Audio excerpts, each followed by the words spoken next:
A group of Igbo Nigerians living peacefully in Ghana had planned to celebrate their annual Yam Festival, just as they've done on a few occasions in the past. It was to be a day of thanksgiving, of cultural expression, of joy, and a reminder of their roots. JoyNews. But they were stopped. The Ghana Police Service received a letter from the Ghana Traditional Council warning that the festival could, quote, breach the peace, and that Ghana must be careful not to, again, quote, import foreign culture. That fellow Ghanaians was bizarre, it was embarrassing, and it was a dangerous precedent to set. Because what exactly are we saying? That the people who live among us, who work here, who contribute to our economy and to our cultural mosaic, cannot celebrate their own culture in our land? Is that what we are becoming? That we see a Yam Festival as a threat? Or we think drumming and dancing and thanksgiving by Nigerians or any other people, for that matter, somehow will destabilize our peace? This is not about culture. Wow. What I submit is that this is about creeping xenophobia slowly and quietly seeping into our national fabric. Ghanaians on social media are pressing the neck of Kweku Asante of JoyNews and the Joy brand because of this statement that he made against the Ga Mantse. Now, if you could recall, I made a video of when the Ga Mantse asked or wrote a letter to the Ghana Police Service directing them to stop the Igbo King from celebrating his Yam Festival on 21st of September at the Sutherland Children's Park. And it was a reason why the Igbo King didn't celebrate the Yam Festival, although he said that he had already postponed it. But that was the main reason. Kweku Asante on JoyNews shared his opinion on what the Ga Mantse said. But people think that it is a direct insult to the Igbo King. Yeah, so guys, for the past few days, I've been very busy, attending to family and some one or two business aspects as well. And I saw some videos, circulating on social media. I don't know, this guy you see right here on my screens. I don't know who gave birth to this guy. I don't know who impregnated this guy. I don't know where this guy is from. According to him, his name is Kweku Asante. Mr. Man, we are warning you. This should be the first and last time in your entire life. According to you, you are not a Ghan, you are not from Greater Accra. You came to Accra to work. JoyNews as a TV station has given you a position to come and then do your fellow Ghanaians or whatever show that you do. But you know what? This should be the first and last time you will use your medium to question decisions by the king and the overlord of the Ghana state, King Kweku II. What is Ghana turning into? A group of Igbo people wanted to celebrate their festival. The overlord of the Ghana Traditional Council, His Royal Majesty, King Kweku II, the number one of the Ghana state, wise enough, you don't know what investigation he has done, you don't know what he has seen, you don't know what went on. The overlord has come out to stop whatever Igbo Yam festival that was supposed to happen. And you, small boy, Kweku Asante or what Asante, you have the cause to call the decision of the overlord of the Ghana state, His Royal Majesty, King Kweku II. You have the gas to call his declaration a bizarre and an embarrassing one. Hey!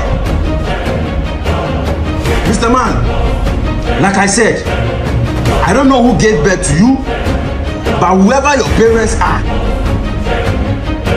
I hope and pray they see this video and advise you that this will be the first and last time in your entire life the king of the Ghana state, the overlord, His Royal Majesty King Kweku II, will come out and make a declarations, and then you, as small as you are, 1,000 cities, 1,500 cities, you come and sit on TV, national TV, and you are calling the decisions of the king a bizarre and an embarrassing one. You are very lucky. That is all we have to tell you. But if you are a man, if you are a man, this guy here, go and sit on your TV station again and call the decision of the king of the Ghana state a bizarre and embarrassing one because of a foreigner. Obana no ba happy. Boy, luo yekeya onu. Before I do that, let me go at Joy FM Multimedia, precisely a program that just ran, a program called Ghana Connect, and was hosted by Kweku Asante. Now, Kweku, you may be watching because somebody told you that watch this show. Now, you know what? What are you saying? Before Kweku Asante joined his panel this night to do that program, Kweku Asante of Joy FM was saying on his Facebook, ran a program and trying to, as it were, assuage that, hey, the Ghanaians who are pushing this agenda are pushing what you call xenophobia. And tell me, Kweku Asante, you did not do that. By doing so, Kweku Asante has prejudiced, has taken sides, and of course has condemned the Ghanaians on the flip side of trying to let Ghanaians know, and the Ghanaian authorities, the danger that lies between us and the Igbos and the rising tension. Now, when you do this on your Facebook, and then you come sit in your studio at Joy FM, and then you call panels to come and speak, and now make it look as though the king of the Ghana state got it all wrong. For the mere fact, he said, Enkraheno anyen ye, and by say Enkraheno actual letter diama Igbo King no. Not just say, why? Ye preaching xenophobia. Sani echo, ewo Joy FM. Now listen. You also laid a certain emphasis. We said, yes, the king of Asante, Otunfo Osetutu II, and the Ghana chief, near Teko territory, both visit London to join Ghanaians there to celebrate their what. Yes, it's true. Including the king of the Ghana state also go there to sprinkle quickly. That's true, it's true. But a question, tell me, go back to Joy FM and sit there and tell us, at what point did you see here that the king of the Ghana state, Accra, London, United States, Canada, and all over the world, say, Waba, now he has come within American state, the 50+1 District of Columbia, say, Oba Besisi, na himfo, na arrowhead, the arrowheads in all of the 50 states.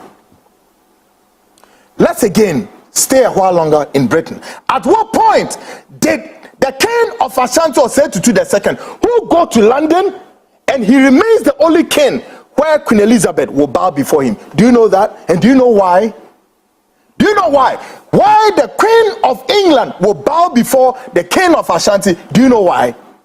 But even that, when Osetutu II, Edru Londoner, Onkodru Hose Wabobo ne lieutenant say, Ohini we were Scotland, we were Windsor, and all those places. Wait, how? And on top of that, now they create an entrenched position. Say, no, we want to take the London metropolitan as our own, and that we want to build our kinship, and then we want to what? Inculcate all the lifestyle back home in Ghana, here in London. And that they are expecting the British Metropolitan Authority to what? To erode them, inculcate them into the British traditional royal whatever. Well, what is the meaning? What's the intentions here? And what's the motive? Now listen. This is a man who has come here by virtue of the fact that Wawari. And to know by ya, or say Yakwakoto, this 250 acres of land, and we want to build what? Something we don't know what it is. No, oh yeah. They are expecting that one day an Igbo man will become 50 acres, or say one day an Igbo man will become president in Nigeria. And when that man becomes president, he will come where? To Ghana and have whatever with them there. By the way, all this cultural diversity, who is against it? You should know that this Igbo man has been in Ghana for God knows more than 2 decades. Question remains, why now? Why the rising tide now? You should answer that question. Joy FM, Kweku Asante, you should answer this question. The man has been here for 2 decades. The question remains, why do you think the rising tension now? Have you besieged or trying to find out what exactly are the issues? It's not about being xenophobia. Now they are not to her. Morally. Now, back in Nigeria, these are a group of people. Woman so abetra Ghana. Back there in Nigeria, with our research, hey, the Nigerians are warning Ghanaians, hey, beware of this tribe. And that this tribe, as part of why Nigeria has not known peace, is because of this tribe. And then they give us historical antecedents and walk us through the path. What is it? The Igbos. Before Igbos, not Igbos, somewhere in the 60s, there was a war of which you should know, called the Biafran War. And how many people, several dozens of Igbos were killed against the backdrop of, say, the Igbos are trying to what? Establish a state within a state. And where is this done? You should answer the question. They want to build a state within a state. They want to have their own currency. They want to completely have everything. How can this be back in Nigeria? Nigeria is made up of what? 36 states. But the question we should be asking, why is it that the Igbos want to have their own state? So this brought about a civil war, and thousands and millions of Igbos were killed. And ever since, the Igbos have not relinquished on this one, this so-called enviable kind of agenda. Now they mean to be said, everywhere they will go, they are going to simply establish their what? Their thrones, their hegemonies, and their what? Preponderance, traditional preponderance. And do you think, when the attention of Ghana was brought to this, it is about we Ghanaians to just keep quiet and watch them. That before we realize, part of Ghana's land have become what? Igbos. By extension, the Igbos are marrying Ghanaians. They are having children with them and many more. So in the name of cultural diversity, which you guys claim it is nothing, there's nothing wrong with. But by the time we know, they have taken over our political system, our traditional system, and everything. And Ghanaians may have no say in anything. Like seriously? KwekuAfrica of Joy FM in your panel, you need to be schooled well. And you need to know what you have to know. And I dream the Mohomba Chamo. Yeah. Now, my chums, go and research properly. Go understand you're a law student. Go and educate yourself very well. Nobody is against the Igbos, or Nigerians. But fundamentally, what is going on is pretty much more you and Ernesto. Ernesto is a very good friend. But I think Ernesto exposed his ignoramuses this evening on your show. They claim they know, yet they are swimming in their own pool of ignoramuses. And for me, I'm again asking the very last question. At what point Joy FM now finds it very, very comfortable to be discussing Ghana-Nigerian tie? I'm asking you. At what Joy FM, all the media houses in Ghana have quiet.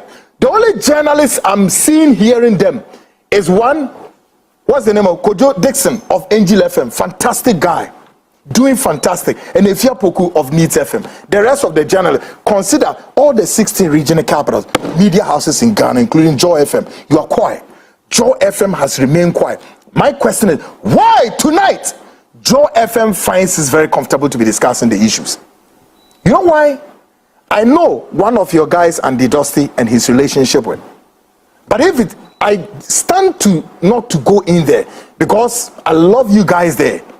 But the manner in which Joy FM want to handle this issue, me, I'm taking it to be like, Charlie, it's the very first time you guys are coming into this equation. Do your research properly, or else I can assure you it will go bad and fatal. But if you care to know, tonight we are giving the Chukwudi guy a momentum and a time ultimatum to leave Ghana. Now, what do I think?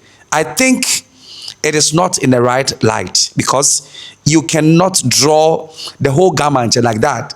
I mean, what he said directly insinuates that the Ghana Traditional Council didn't know what they were doing. The truth of the matter is that they really knew what they were doing, because at the time, the people or Ghanaians were very angry. And if the Igbo King had celebrated the Yam Festival, maybe we would have heard a bad news, either from the Ga side or from the Igbo side. So just call it off and everybody's safe. Nobody get hurt and there isn't any problem. Do you think that Kweku Asante really insulted the Ga Traditional Council? or do you think otherwise? Leave your comment in the comment section.